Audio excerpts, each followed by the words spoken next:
Modern. Modern. Modern. Modern. We're prepping for a voyage. Modern. The force of an old-fashioned equals whiskey mass times bitters acceleration. Why don't you make that a double?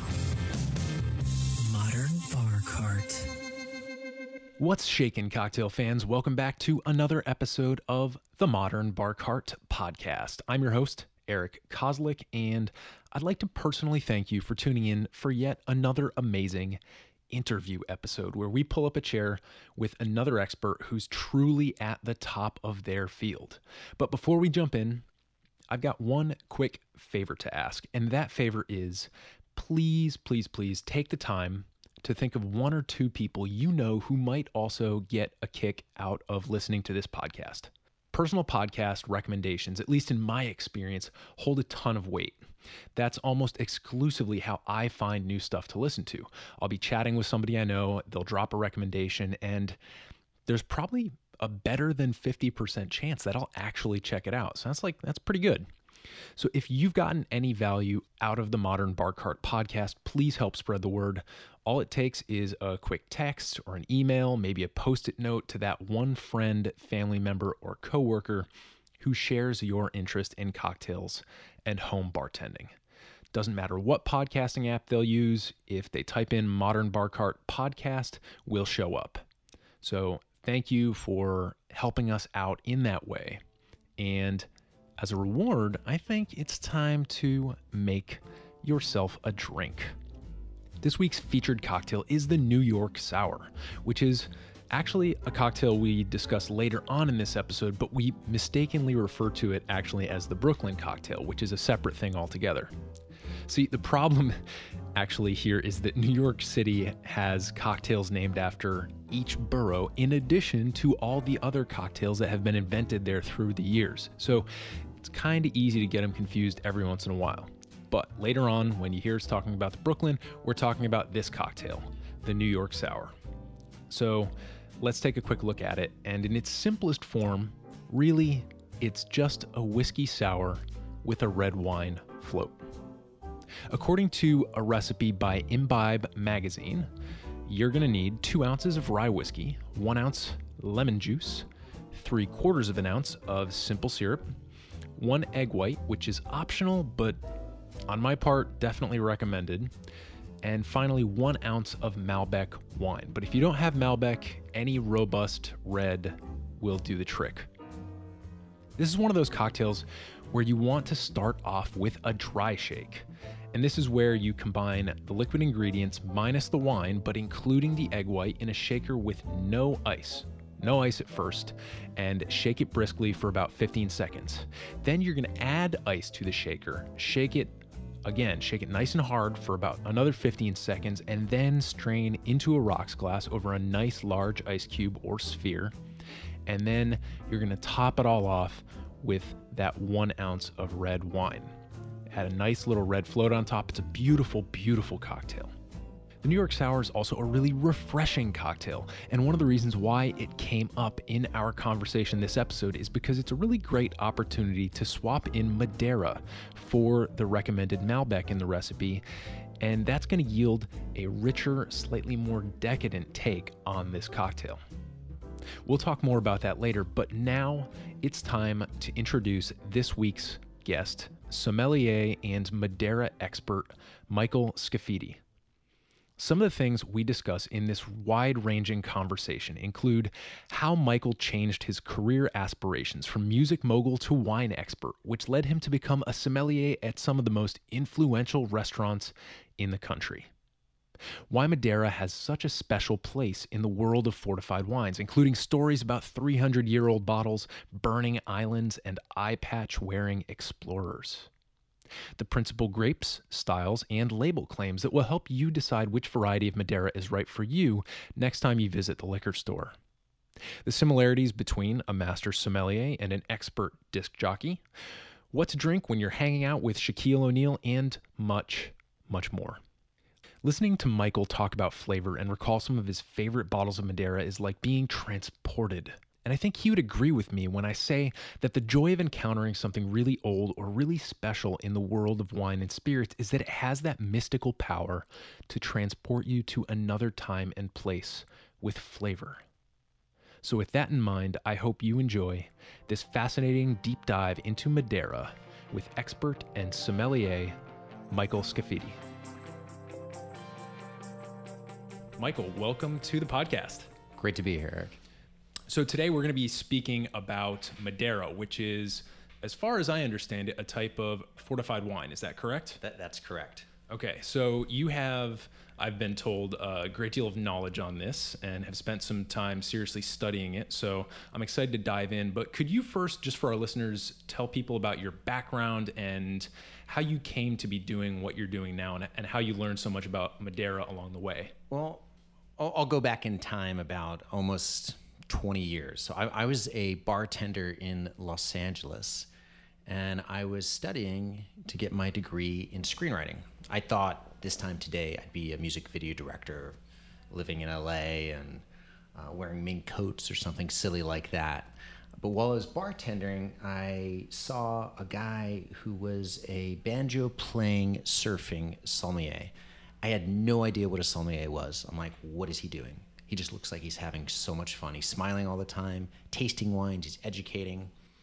So I asked him, I said, how did you get into this? And he's like, you seem very curious. You should take the intro master sommelier test. This was 2001, 2002. So I went for it, took the test. I was nervous. And the next thing I know, I said, you know what? After school, I'm just going to keep trying to be a sommelier. I'm going to see what it's like. Moved to Santa Barbara. Soon after moving to Santa Barbara, California, I became a sommelier at the French Laundry. Oh, wow. That's a really well-known restaurant. Yeah, and I was nervous and excited, and it's probably where I first caught the bug for Madeira. It's definitely where. There's a dish there that they often give as an extra course, which is essentially this broth that's made with veal stock, black truffles, and a black truffle ragu. It's awesome. My boss at the time was someone I kind of still consider a mentor. His name is Paul Roberts. And he said, try Madeira with it. And I'm like, cool. And he's like, hey, try this. And it was a 1910 Cercial from Barbietto. And I'm like, oh my God, this is life-changing. This wine is, at the time, it was just under 100 years old, and trying it together, it was the most beautiful pairing that I'd seen in a long time. So that's where I first kind of had a taste for it and caught the bug. I mean, it almost sounds silly that my first bug was something that was almost 100 years old. So after French Laundry, like a lot of young sommeliers want to do, I wanted really to run my own program. So I moved to West Virginia from Napa Valley. So Californians probably shouldn't move to West Virginia, but I learned a lot there. So I was the director of beverages at the Greenbrier. Okay, and is that in Morgantown or? White Sulphur Springs, West Virginia. Okay. Still has this historic bunker that can seat all of Congress and the Senate, and it's a beautiful property. So I was there for just under a year and a half, and while I was there, I got contacted by the people who are reopening the Jefferson Hotel in Washington, D.C. And so they said, hey, why don't you come here and consult for us while you're still in West Virginia? So this is in 2008. And in 2009, I came on full time. And I had about a year before they opened, so I did as much as I could to research kind of the passions of Thomas Jefferson, what he liked, what he enjoyed. I wanted to know the exact vineyards that he actually went to. Madeira is a natural choice when building a program of that size. So I went out to eat with Manny Burke. We went to Rosica, the original Rosica. Great spot. And I just picked his brain. And I said, Manny, I want to learn as much as I can. Manny is definitely the world expert on Madeira and many things on rare wine, period. So I talked to him, and I knew he had some old stock. And at the time, opening the Jefferson, we really didn't have a quote-unquote budget. So I said, I want some wines from the 18th century. I know they exist. And he said, oh, we don't have any. And I said, I know you have them. What do I got to do to prove it to you? That I love wine, that I love this product. So I showed him the first copy of my wine list. And it had about 30 or 40 SKUs for Madeira. And I said, this is what I have. This is what I want to do. But I said, it's not going to be great until I have something. I want wine where Thomas Jefferson was actually alive when I build this program. So he was able to get me 3 different wines from the 1700s. One was from 1780. One was from 1795. And it was amazing. At the time, when we opened, we were only charging, sounds like a lot of money, but $180 for a shot from something from the 18th century is kind of cool. Right. Yeah. And just to put it in perspective, when you look on a wine list, or even, I get emails from one of my favorite liquor stores here in DC, Schneider's of Capitol Hill, and they frequently offer old rare Bordeaux. And an old rare Bordeaux is simply something from like the 50s or 40s. Or the 80s even. Or the 90s is considered old now. So yeah. So to put that, 50 to 70 year Bordeaux wine next to a 300 plus year, Madeira is really an exercise in jumping through time. Totally. I always call it like the time traveling machine when I think about Madeira. So I was at the Jefferson for about 6 years. Absolutely still have a lot of love for that property. We were able to find maps from Thomas Jefferson's exact travels. When I left, we had nearly 50 Madeira by the glass. The oldest at that time was from 1720. I moved to New York. And in New York, I was at Union Square Cafe as the last wine director before they closed. And then I got the opportunity to be in charge of the wine and beverage program. At the time, the 3 Michelin John George. Oh, wow. So I was there for a good amount of time. Love that job. I'd seen, we had a huge selection of Madeira, which I made my print always to have a large selection of Madeira.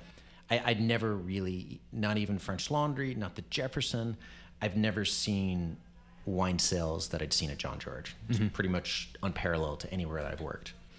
Got it. So just so people know who are listening, what does a sommelier do?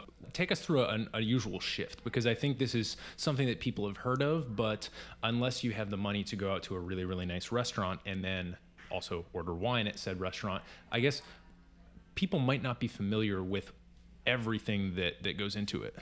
Well, a sommelier, there's 2 different concepts, ways of thinking of it. The way I think of it is, as a sommelier, it is the job, almost the same job as a DJ who is just playing music and saying, you should drink Burgundy today, you should drink a California Cabernet Sauvignon, you should drink a bottle from the Rhone, you should drink a bottle from Spain, and it's figuring out what the guest likes and making that music be what they want to hear. That's that is the actual role of a sommelier, is listening and at the same time figuring out what someone wants to enjoy best. So that's the essential role. The stuff that's not as much fun, putting away 10, 20, 30 cases of wine a day, long hours, running, smiling, using your brain at every hour of the day and at night. But what comes with it is a lot of passion, a lot of love. I think friendships, in the wine world, in the alcohol world, period, are pretty amazing, because you're filled with people who inspire each other. Inspire people to drink. Can't think of a much better job than that. Yeah, it's great. People tend to enjoy it when you show up. Totally. Yeah, we experience the same thing whenever Modern Bar Cart shows up at an event. People are like, it's the cocktails. The cocktails are here. Everyone's instantly happier. So we've been talking about kind of your trip through Madeira a little bit, and I'm wondering if we might be able to give folks at home a sense of where Madeira fits into the canon of spirits, wines, and more specifically the aromatized fortified wines. So Madeira is absolutely a wine, and in many ways it's the most powerful wine in the world, period, because it doesn't go bad, or it shouldn't go bad, essentially. You can have a wine, we can drink a wine from the year I was born, the year you were born, today, drink half of it, come back to it in 20 years, and it's still going to be great. Madeira itself, it is a fortified wine. It is similar than port, albeit completely opposite. Okay, and what do you mean by that? That sounds like a very, to my mind, very logical thing to be saying, because I've got the background, but can you just tease that out? Of course, yeah. So I think the first relationship is when people look at port. They see a bottle of Madeira. It has the same bottle shape. They see a bottle of port. It's the same bottle shape. They're both Portuguese. The difference is Madeira must be from the island of Madeira. which in terms of geography, this is about a 6-hour trip to Lisbon, another hour due west on a very small plane to the airport of Funchal. And so this is an island, a very bucolic, beautiful island, just surrounded by black sand. And literally, you could see every vineyard on this island in about 4 hours. So it's tiny. Port and Madeira are similar in the way that you pick the grapes, the wine ferments, you add a neutral spirit, which is essentially brandy, to bring up the alcohol level between 19 to 21%. It is at that moment that the similarities stop. Port itself is then bottled. After about 2 years, you might pop a bottle. You might pop it after 50, 100 years, just like Madeira. But after 2 or 3 days, port will go bad. Port has a unquestionably kind of a unctuous and sweet and almost like dark fruit power to it. It has lower acidity than Madeira. Madeira, your grapes are picked, it is fermented, a neutral spirit is added, and then depending on the method, it is then cooked and intentionally oxidized. And that process by which, combined with the natural sugars, gives the wine higher acidity, and also it will not go bad. As a sommelier, you must have, especially because of your fondness for Madeira, a complicated relationship with the process of oxidation. I wouldn't say complicated. You know, I love Madeira. I love sherry. I love wines from the Jura that are intentionally oxidized. If it's good, I love it all. Same way about music. Right. But I guess the point is, in many cases, oxidation in a wine is considered a flaw by and large. When people, correct. Yeah, absolutely. When you come across it in the literature, especially when you first start learning about wine, this is a cab from California versus this is a cab from Bordeaux. One of the, in those very beginner books, you're going to come across this oxidation thing is generally a bad thing. Absolutely, especially when you're thinking about still whites or still reds. Yeah. So what makes it a good thing in Madeira? And maybe, I guess, the other question that pops in my mind is, why'd they start doing that? Well, so Madeira has this amazing, rich, crazy history. So if you could, I'm happy to tell you a little bit about the history of how that happened. So I love, and I put a little bit of romance into the history of the island, but essentially under Henry the Navigator, he had a gentleman who discovered the island by the name of Zarco. Zarco actually was not a pirate, but he did have an eye patch. Okay. So I love that his name is Zarco, and he had an eye patch, and he discovered this island. It's estimated between 1418 and 1420 when he actually discovered this island. So early age of discovery then. Early age of discovery, absolutely. The island itself, Madeira, comes from the name Island of Woods, because there's so many trees on the island, called it Woody Island. There's some stories that possibly the Moors founded the island, possibly someone from Italy founded it before him. They also called it an island of woods as well during that time. Madeira itself comprises of a series of islands. Just north of it, you have Porto Santo. South of it, you have the Desertas. And Desertas essentially are deserted islands. There's really not much going on there other than wild bearded goats and crazy big-headed rabbits on this island. Okay. That's what it's known for, and it's kind of a natural preserve. Zarco's family really owned most of these islands up until the 1970s. Oh, really? Yeah, so now they're owned by Portugal itself. Got it. So Madeira itself, Zarco got permission to burn the island because he wanted to kind of increase the vegetation by burning the island, which is not often a good idea, but it did increase the fertility of the soil during that time. So this might not be entirely true, but the island did burn for about 7 years. And during that time, they also had a good deal of wine being produced. Some of the barrels they found were also cooked.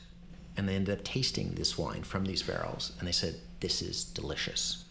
Kind of like imagine if you had a fire in your apartment and you went back to your apartment and you saw a bunch of wine that was spoiled. You're probably not going to drink it. But back then they're like, no, this is good wine. We got to try this. Right. See what's going on. Yeah, waste not. I heard a different kind of creation story of Madeira that involved an extremely hot voyage over the ocean. Is there any truth to that? No, there absolutely is. They did try to duplicate. That's, and for port it's called Tonneau Vaillant. in Madeira, it's called Vino de Roda, which is essentially just a round trip around the world. Thomas Jefferson himself didn't trust the shippers who came from England. So when he had his Madeira, he would have it shipped to Virginia, and he would look at the amount of stamps that was on. He's like, nope, I want this to go around the world 2 more times before I consume it, because of the natural salinity to the sea and also the natural heat from it going around the world created that kind of beautiful Madeira toffee caramelized sensation in your palate. Got it. So it was originally boiled, and then when people who were wealthy folks in the Americas like Thomas Jefferson wanted it, they then wanted to add to the aging process. Add to the natural aging process. I wouldn't say originally, because the cantairo process, which just means of the sun, there's really 2 ways to make Madeira. One is what is called an estufagem. Essentially, just look at it like a sauna with kind of copper coils heating in a steam room the Madeira. That's the artificial way to do it. Not many producers are still doing it that way. The most natural way to cook Madeira is what is called cantairo, or just of the sun. So you can imagine a room. If you go there, it's gorgeous. They have these large barrels where the punts are open. So they're open cast barrels. And the hot Portuguese sun is naturally heating the wine. For true fresqueta or vintage Madeira, it's a minimum aging of about 20 years. Okay. In those barrels. In and that sometimes, hot. Correct. And there's, just natural sunlight. Certain grapes get garden exposure that natural sunlight gets, and it's heating the Madeira, which is an amazing sight to see. So is this like an open air setup, or is this like through perhaps like a pane of glass in almost like a greenhouse? More like a greenhouse, but it is also open air. Okay. So, I mean, you walk up there and, you have different levels, maybe going about 20, 30 feet up into the air where you have these barrels up there. Mm-hmm. And so because it was fortified to between, was it 19 and 21%? 19 to 21%. Then you don't have to worry too much about things like yeast activity like you would in a, when sherry's aging, for example. I think you still have to worry about it. You definitely do. So, and knowing the different producers, just like different artists in music, which producers do it stylistically different. For example, probably in Washington, D.C., in the U.S., you see D'Oliveris, an amazing producer of Madeira. What they do as a production method, they let the juice naturally reduce down. They have these enormous or ginormous size oak barrels. And so that Madeira, that fortified wine, is naturally reducing down to kind of a beautiful, thick, rich, caramelized flavor. You go to Blandy's. Blandy's, in many ways, is one of the most important producers of Madeira, because they're a Madeira wine company. They really represent about 5 different houses. They will add a percentage of that vintage's juice so it doesn't reduce down as much. So if you think of Blandy's stylistically more like a crisp, bright Chablis, even though we're talking about a rich caramelized fortified wine, and D'Oliveris stylistically as an opulent, say, Rhone Valley or California red wine. Right. That makes sense. And I definitely am familiar with Blandy's. That's the Madeira that I've come across most often. Even though I don't know a whole heck of a lot about it, I have drunk the Blandy's, and so that's, I think, my entry point to it here in the U.S.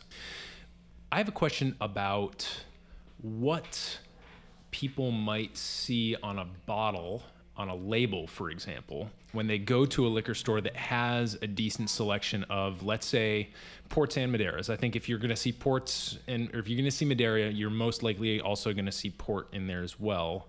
How can somebody, since, as you mentioned, the bottles are so similar, what words can people look for to tip them off to the fact that this is indeed a Madeira and not a port? And then if there are different styles of Madeira, what words or signifiers are they going to see on that label that indicate that? So I think port's great. There's nothing wrong with port. It's a wonderful product.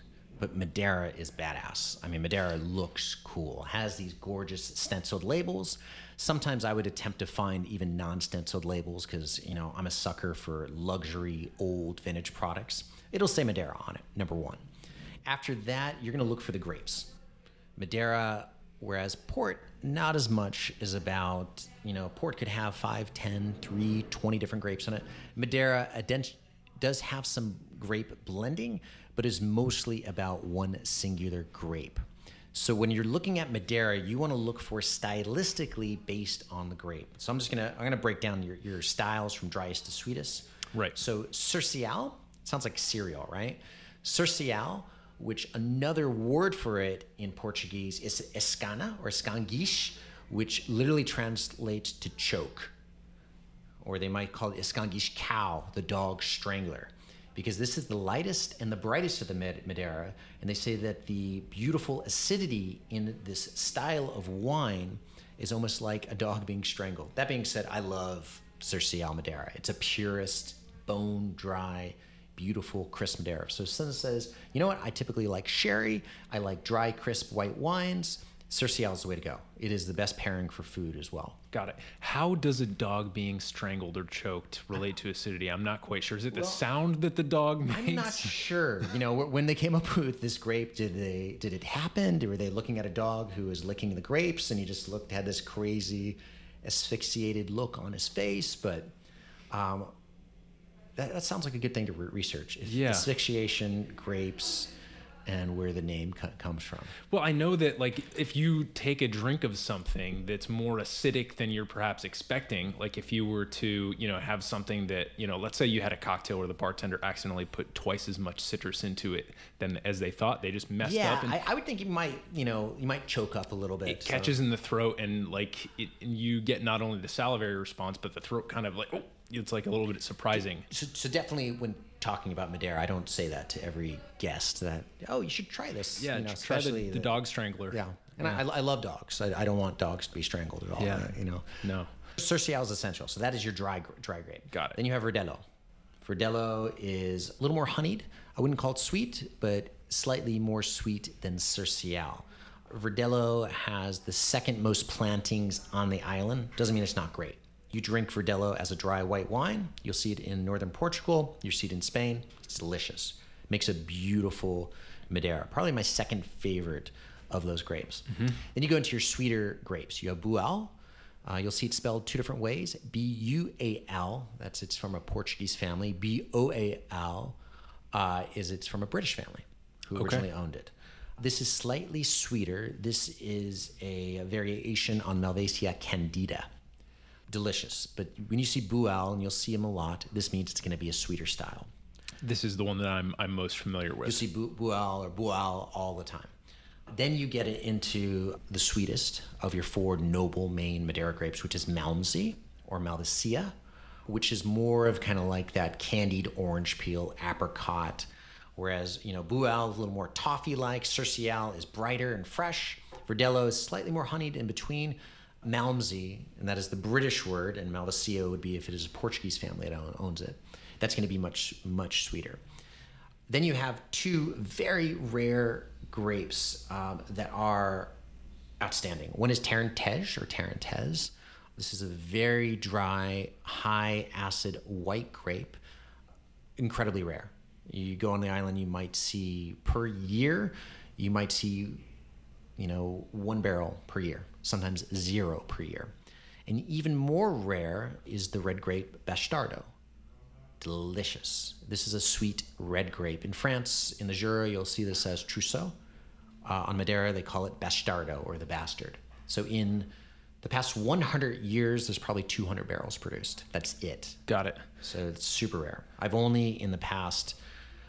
in 1928 several times, and I've seen in 1890. Those are the only Bastardo that I've seen. There are some new plantings of it right now. Okay. Yeah, it's interesting. Why do they? Is it an intentional restriction of the yield there, or is there an outside factor that makes these more rare? These two grapes are both harder to plant, and they're much more scarce on the island. Okay. The last grape that's essential and is getting some notoriety and is going to be recognized as a noble grape. This has the most plantings on the entire island. Tends to be medium bodied. I'd say medium sweet. It's called Tinta Negra, or sometimes you'll see it as Tinta Negra Mole.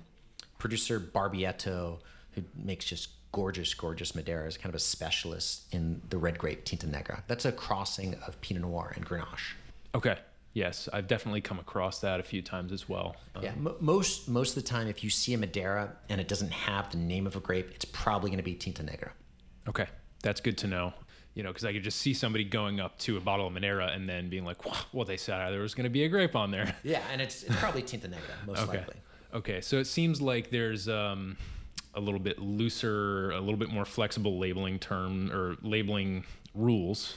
A little bit more flexible. In recent years, recent being the past 20 years, they've come out with another style called Harvest or Colheita. It means something different in port. In Madeira, this is a Madeira that is aged for less than the legal term of a vintage Madeira, but it's still 100% vintage. So you could find things from 2002, for example, or 1999 or 96. But if you look at, say, for example, Blandy's Buell 1996 Madeira, it's a great bottle of wine. This is still 22-year-old wine at a total value. But you're not buying Blandy's 1908 or 1890 or 1954. So it's a great way. I think it's a good introductory Madeira drug to get people into drinking true vintage Madeira. Got it. Can you just explain the difference between vintage and non-vintage for folks? Just as if there's a special application of this term in Madeira, then that's great. But I think as a sommelier and as somebody who educates about fortified wines, this is something that's really important for people to grasp because it has a really direct effect on the price of the bottle, and then also, tangentially some of what you can expect from that bottle. So vintage is, I would say why I'm in wine is vintage. I love the concept of vintage. I love knowing the year someone was born, the year I was born, anniversary. Vintage is the same thing as, just think the year you were born, the harvest, when the grapes were picked. That is the vintage. Got it. So if it says the year 2001 on it, 2017, that is when those grapes were actually harvested. Doesn't mean when they were placed in the bottle. It means when they were picked. That's when the sugar for that juice was created on the vine. Correct. In certain types of fortified wines, there's distinction between vintage and non-vintage. Can you just explain that really quickly so that folks can get a grasp on it? So vintage would mean there at least 85% of these grapes are all picked from a specific harvest. It becomes non-vintage, just like in another blending area like champagne. And you have champagne that is taken from one vintage. That means it is only from that year. If you blend it by two different vintages, it then becomes a non-vintage wine. Right. And because these producers have considerations like, keeping their lights on, so they got to sell a certain amount per year, and they can't be, kind of just trying to greedily keep these things unadulterated as vintages. And then, for example, in sherry, they have the Solera system where they're then blending very often a lot of different types of juices together. That's when a fortified wine is going to turn from a vintage, which has this special, almost like unadulterated aura around it almost, to a non-vintage, which is not, I suppose, inherently less valuable, but it just doesn't have that special distinction drawn. Well, there's two ways to look at it. Yeah, absolutely. Vintage is hot, it's sexy, it's from one year, that is the year is born. But sometimes, you can blend things, and if you're a talented winemaker, like I love old hip-hop music. And I love it when you're blending different genres together and you're creating really beautiful music. The same thing applies to whether it's Madeira or port, or maybe a magical wine from Jerez when you're doing a sherry and you're blending these different vintages. You can make an awesome wine. I've mentioned Barbietto before. They're known for blending. They do a great job on these blends. Maybe it'll say 10-year or 20-year or 30-year or 5-year. Rare Wine Company with Barbietto, they do a series of different blends. And you'll see them all over the place. You'll see a Savannah, you'll see a Boston Buell, you'll see a Baltimore Rainwater. And what these are, on average, they're blends of about 15-year-old wine. That's enough of a selling point to say, whoa, I'm having an average of something about 15 years. There are other blends that they do that are 20, 30, 40, or they say, you know what, we're gonna do 10% of this will be from 100-year-old, but you know what? That's great to know. Let's blend it with some more recent vintages and make something really beautiful. Right. So the flavor of the wine is going to be different no matter whether it's a vintage or a non-vintage. It's always going to have the blender's fingerprint on it. But if you're looking at some of the prices of these vintage wines, the act of saying, okay, we're keeping these grapes out of the blending for the other stuff, or, you know, we're reserving this as a vintage, that's like almost like a supply and demand thing where it's automatically going to be higher almost. Does that make any sense? Totally. No, I mean, if something has a specific, if it says Frescata on it, it's going to be expensive. It's going to be more precious. And that's why I mentioned before, terms like harvest are a great way to get something at a value. Right. Try a young 5-year-old Madeira, great way. Rainwater is a beautiful way to try something. You know, we as Americans, we consume more rainwater than anyone else in the world. Yeah, let's talk about that, because that was one of my specific questions. You know, these I see, you know, when I go into Schneider's and I look at the Madeira shelf, I see lots of stuff. I see vintage, I see non-vintage, I see, you know, Bual, Verdeo, like all these different types of words, and then I see a lot of rainwater. So what is that? So rainwater. So originally, rainwater, it was like any great invention. It was pure happenstance, an accident. There's two stories. One from a guy from Savannah. He said he discovered it when rain just seeped into these open barrels.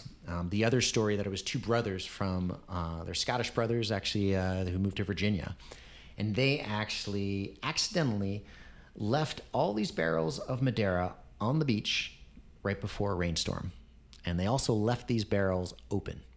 So they didn't have the punt on them. So the rain seeped into the barrels. And they were like, oops, this could be a problem. They tasted it. They're like, this tastes pretty good. And they found a market for it. And they secretly wrote RWM, Rainwater Madeira, on each label. And as one of the ingredients moving forward, they put must have water or aqua included. Okay. So it became more diluted, and many Americans and British, they enjoyed the pale style of Madeira at the time, and so it has slightly lower alcohol because it's more diluted, and lower alcohol being maybe 18%, maybe 17.5%, but it's still slightly lower alcohol. Dominated today by the red grape Tinta Negra, but originally it was based on Verdelho. Okay. I've actually tried a rainwater from 1802. My God, was it good. It was unbelievable. Just had this beautiful salinity to it. It's called the Coffin, and it was bottled just said the word Coffin on it. I could see the number 1802, and it had the name of the port in South Carolina that it came to. Oh, wow. Which I thought was just this amazing bottle. Yeah. You must come across some really cool old bottles in your travels. Yeah, I have. Yeah, I definitely have. So with the rainwater, you hear this a lot in whiskey tasting or Scotch tasting, bourbon, what have you. The addition of water to the whiskey at the time of service, it's pretty universally accepted that opens up some of the aromas, some of the flavors. With rainwater Madeira, obviously the water is being added service. Does that do anything for the way that we perceive the flavors, or does it simply just take it down a little bit on the alcohol? It makes it so you could down more than your share of Madeira. It makes it much more quaffable to drink. Got it. Okay. Yeah, we Americans do like the crushable. Yeah. Okay, interesting. And not often you don't think of, when you think of fortified wines, crushable, you're thinking champagne, crisp white wines, juicy red wines. But I love to hear that. Crushable and Madeira. It's pretty amazing. So yeah. We're largely a cocktail and home bartending podcast, and so I wanted to see if there's anything in the way of cocktails that use Madeira on the reg. So lots. There's actually, if you go to the island, and they have these bars right in the center of Funchal, not far from the dude who discovered Madeira's statue, Zarco's statue. You have all these tiny bars. And so I wanted to see, what are people drinking? And classically, what you'll find is rainwater Madeira, kind of a rainwater Pim's Cup, if you will, which is a wonderful drink. So it's just rainwater, lemonade, and tonic, and then rosemary. Okay. It is outstanding, because you get that little flavor from the toffee, and then it's super refreshing, and the sparkling nature of the tonic. I absolutely love that drink. I think I had about 6 of those before I had a 9 a.m. tasting the next day on the island. Yeah. I felt great. And you felt great. Yeah. That's a really interesting application. The Pim's Cup, traditionally it's with gin and some fruit. As you were describing that, it almost also reminded me of the way we think about a traditional punch. Because you've got the sweetness from the Madeira, you've got the acidity from the citrus in there, and then you've also have maybe not the spice, but certainly the herbal kind of floral addition of the rosemary that you mentioned. That is kind of, to me, moving in the direction of what could be a punch. So do you ever see Madeiras added to classic traditional punches? Well, I definitely have. Yeah, absolutely. I think Madeira is a great alternative. And, oddly, on the island, a punch, the first thing I think about is rum. On the island, Madeira, really, wine was the number one export in Madeira up until Prohibition in the U.S. because we consume so much of it. But soon, and even in today's day, so bananas and sugarcane are huge. So the concept of using Madeira as opposed to rum in a punch makes a great drink because it's not going to be as sweet. Going to be, I think, in many ways even more balanced depending on the style that you want to use. Right. And certainly you could play with, you could still add your spirit, but add less of it and then complement with the Madeira as well. One of the things that I've been really fascinated with lately in the cocktail world is adding a float of something. And oftentimes this is a float of something overproof. And the beauty of the overproofness of it means that usually in a cocktail, if you've ever seen those layered shots, the layering occurs in ascending order of proof. So the lowest proof thing tends to be on the bottom, and then what allows the things to float on top is that they are of a higher proof than what is sitting below them. And so usually when you see a float on something in a cocktail at a fancy cocktail bar, it's going to be something like Navy strength gin, overproof rum, something like that. But I've actually been playing around with doing some floats that are actually lower proof, some fortified wines and stuff. And it's not always going to sit on top and make that pretty little layer. It's eventually, as you sip, going to kind of sink down and then meld with the drink. But I really love the lower proof floats, and it strikes me that Madeira might be really good for that. Well, I think about like a Brooklyn cocktail, right? Brooklyn is a beautiful drink with red wine, but if you took that application and changed it for Madeira, I think that would still make a wonderful drink. Yeah, absolutely. Can you just, if you know the ingredients for that off the top of your head, could you just share with folks so that they know? So a Brooklyn cocktail is essentially a whiskey sour with a float, a whiskey sour with an egg with a float of red wine right on top. It's right. A great drink. Beautiful color to it, delicious, very crushable. Absolutely, yeah. It's got that nice acidity. It's got the body of the whiskey, and further complemented by the structure of the egg white. And then that egg white is actually what kind of allows the matrix formed by the proteins in that egg white allows that nice little drizzle of a red wine to sit there on the top and be a really aesthetically pleasing drink as well. Very cool. So we're going to definitely throw a couple of recipes up on the show notes page. So for anybody who wants to learn more about Madeira and start experimenting on your own, here's what I'd recommend. One, go to the show notes page at modernbarcart.com/podcast. We're going to aggregate some of the terms, some of the vocab terms that we've been speaking about here so that you have them all in one place, kind of the same way we did with the shochu episode where we were talking about, all these different base grains and the different styles of shochu. We're going to do the same thing here, same thing we did with sherry as well when we sat down with Chantal, who actually recommended Michael as an expert. That way, when you go to the liquor store, you can, have something, just pull it up on your phone. You're going to have a basic list of things to keep in mind as you purchase. And then also a few things that you can automatically try with your Madeira when you get home. So we'll have all that on the show notes page. We'll also have the lightning round. So are you ready? Speaking of which... I'm ready. Let's lightening it up. So, yes. Yeah. All right. So what is your favorite cocktail? And if you can't name a favorite of all time, what's something that you're more obsessed with these days? Not to be in the same crowd as everyone, but I think a great Negroni is the best cocktail in the world with the right ingredients. To me, Negroni is by far the best drink. It's a little bit bitter, a little bit sweet, a lot of love, outstanding drink. Another variation on it that I really love right now is essentially a Boulevardier, but I like it with scotch. So the smokiness of the Scotch makes a gorgeous Scotch Negroni as well. Yeah, for sure.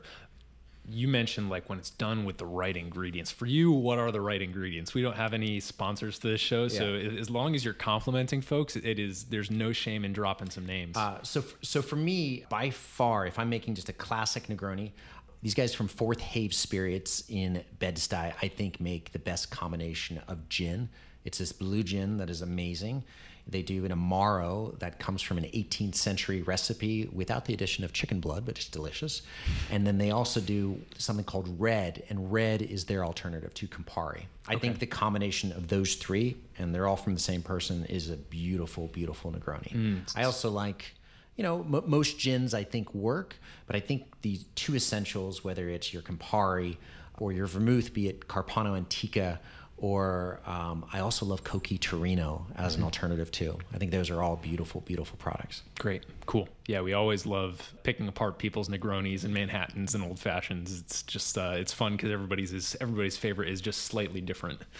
Cool. So if you were a cocktail tool or ingredient, what would you be and why?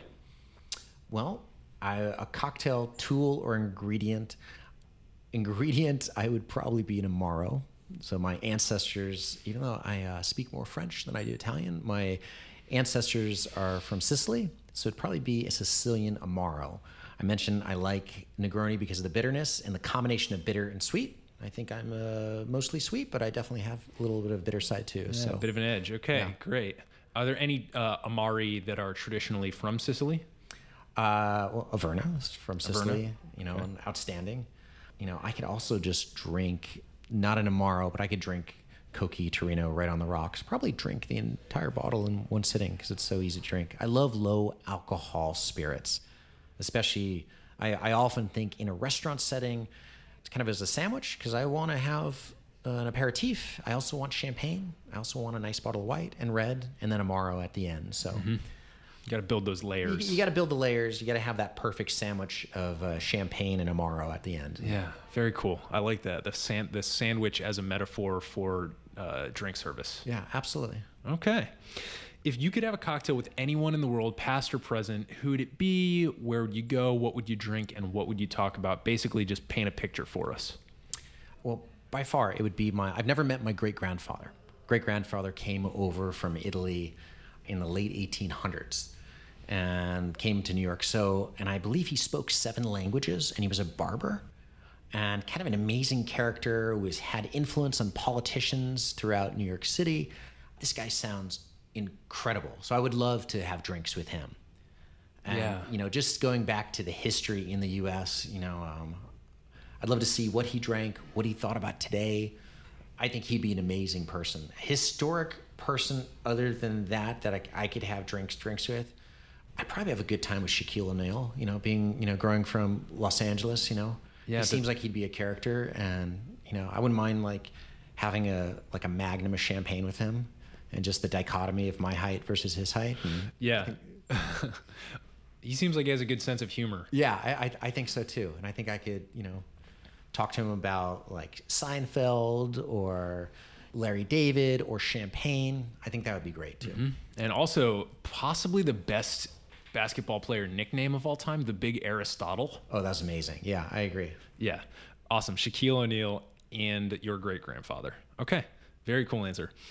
I noticed that you brought along a book with you, so now would probably be a good time to ask if there are any books about Madeira that are particularly influential or valuable to you. So back when I met Manny Burke, he was actually doing research in DC for this book. So it's an expanded second edition from Noel Corset's The Island Vineyard of Madeira.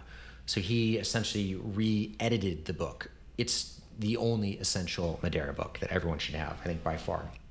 There's another book just called Madeira, which is good, but this book is much easier to read. Gorgeous pictures, it has an appendix, has tasting notes going back to the late 1600s, which is kind of cool. So if I want to reference something, or when I was buying old Madeira at the time, I could literally send Manny a text and say, hey, I got an offer for this, and you'd say, no, that doesn't exist, that's fake, or that's real. And I love having that reference point, but this book definitely has that in it. Okay. Very cool. Yeah, so we'll link to that in the show notes, and folks can pick up a copy. And I do find that when you are first trying to get into a new spirit, yes, there's the expense of the bottle or two that you start off with, but I think adding to that the expense of a really good guidebook is not going to hurt. It might seem like more than you want to spend initially, but in my experience, if you're totally new to the game, having something written down to guide you through the process of tasting, the history of it really supplements the process, and it actually makes you more likely to, really sink into it, as opposed to having it just be a passing phase that, then the bottles start collecting dust and it's not valuable. And have a drink while you're reading. It's Sure. a great experience, reading a book, sipping slowly on a glass of wine. I mean, nothing like that. Yeah, absolutely. Do you have any advice, either as a sommelier who's been, professionally tasting wine? This can come in the form of, bad advice that often gets given out, or do you have any advice that you would like to see given out more to people who are just starting their journey into wine or Madeira or cocktails or what have you? Well, I mean, I think the number one advice I'd give someone who says, wow, I want to be a sommelier. Think of it as, right now there's a huge push for certifications and getting to a point, but have an understanding that it's a service that we do, and have fun with it. Have a lot of fun with it. Get reference points that have nothing to do with wine. Because at the end of the day, if you could only talk about wine, then we're going to call you iRobot sommelier, as opposed to someone, once when I had 6 sommeliers that worked for me at John George, big team. All of them were great. But some people, when they're just so monofocused on learning about wine, I once asked, I said, tell me about, I just referenced Chewbacca. And they're like, who's Chewbacca? And I think understanding what Star Wars is, E.T., read great literature, read about everything in the world so you have a well-rounded reference for wine. I think that is something that's essential. As a bartender, it's understanding your guests and listen to them. Listen to what they love. Right. And another great quote I had, this is from my time at French Laundry, someone said, don't let the guests get in the way of their own experience. And what that means is, even though the guest could say, I like X, Y, and Z, give them something that they love, listen to them, and make sure that they're going to love it. Because a lot of times that experience will teach us, how do you give that guest a good time? How do you make them have a lot of fun? Right. Yeah, what you were saying earlier about kind of broadening your horizons beyond the thing that you're focusing on. What occurs to me is that flavor, and especially tasting notes and pairings with food, the way we talk about flavor and the way that we structure pairings, it's all a metaphor. It's there's no toffee in this Madeira. Toffee is a metaphor for a flavor that is in there that you're experiencing, and those metaphors can go beyond like foods and flavors and tastes. They can go, I had my wife once told me that a wine tasted like marshmallow, and I kind of shot her down, and then I went online to a forum and I saw that people were identifying marshmallow in these tasting notes, and I felt like, I realized in that moment how reductive I had been with my focus on what could be in a wine or what is supposed to be there. So I think if you can broaden that focus, then that really helps you. And Eric, I love poetry and art and history. At the end of the day, though, when we're describing wine, I think sometimes sommeliers, and I've been guilty of this too, we get lost in the description, in the poetry. Grapefruit peel, apricot, smells like you're kissing heaven, whatever it is. But at the same time, I feel like taking it back a notch and referring to the body and the texture and the science of the flavor helps the guest know. At the end of the day, you just have to look at the guest in the eye and say, this wine's really delicious and you're going to love it. Yeah. You don't need to say anything else. Right. Eye contact, smile, you make the guest fall in love with what they're drinking, and that's it.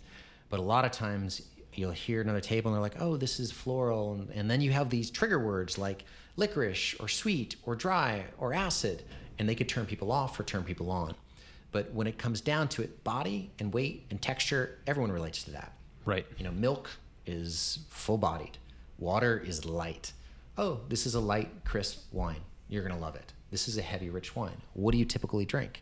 Oh, you typically drink California Cabernet. Great. How about a wine from Spain? You know your playlist better than the guest does. Right, exactly. Cool. Well, I think that's a great place to end up. hopefully you've inspired some folks to go out and learn more if they've been pondering the sommelier track. Is there any organizations that you might recommend for really quickly, just as resources on the path to certification? They're all great.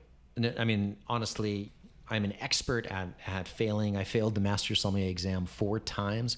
Love what they've done. The Quartermaster Sommeliers is a beautiful, beautiful area. The Wine and Spirits Education Trust is also excellent. It just depends where your learning modality goes. Both of them, I think, are great. I think the number one thing for people, though, it is not certification. Work for free. If you want to really get into wine, so how do I do it? Go into a restaurant you love, say, I will work for free. I want to learn from you. Sure. Apprenticeship, I think you can learn more than anything else. Got it. Yeah, if you're in the Washington, D.C. metro area, the Capital Wine School is a WSET certification program. They do testing there. That's up in Friendship Heights, and I'm sure that the Court of Master Sommeliers also has a presence here. So check that out. And if people have questions about Madeira, or if they just kind of want to chat you up about something, is there any way that they can get in touch with you online or via social media? Definitely. So I both on Instagram, my Instagram is scaffsom. So you can definitely contact me there at any time. Just my last name, SCAFFSOMM. Twitter is the exact same. And there I'm very easily contactable right now. So great. Love to reach out. Anyone who has questions, wants to learn more about Madeira. Actually, I'll be taking part in SommCon, which is the end of this month. So if you go online, SommCon, I'll have a panel. On my panel, I will have David Metz, who's the wine director at the Jefferson, and also Bill Jensen. Bill Jensen is owner and wine director over at Tail Up Goat, just talking about how Madeira is essential pretty much for every wine or beverage professional. Sure. And is that going to be around here in DC? Yeah, this is going to be held at the Westin in Georgetown. Okay, great. We will link to that in the show notes, and thank you so much for taking the time to share your expertise and your passion. My pleasure, Eric. Yeah, great to be here.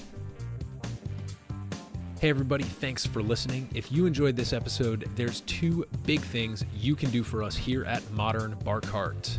One would be to tell your friends and family if you think they'd enjoy listening to us talk about cocktails.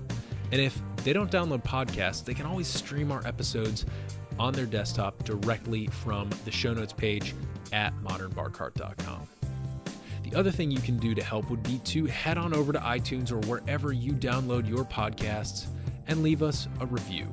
5 stars are great, but we're more interested in your feedback. And the beauty is, the more reviews we have, the easier it will be for other folks out there to learn about our show. We're trying to start a cocktail revolution here, and by spreading the word, you're helping us fight the good fight.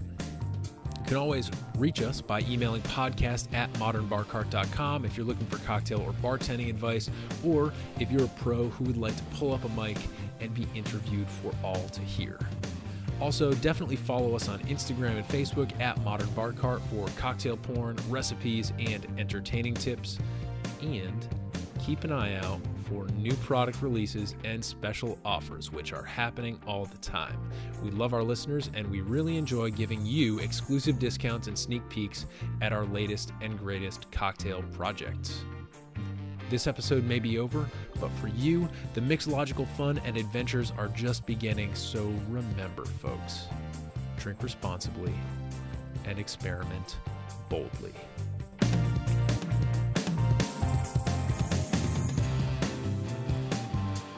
This episode was made possible with editing and production assistance by Samantha Reed, Madeira insights and sommelier tips by Michael Scaffidi, and a little bit of interview magic by yours truly. This has been a Modern Bar Cart production, copyright 2018.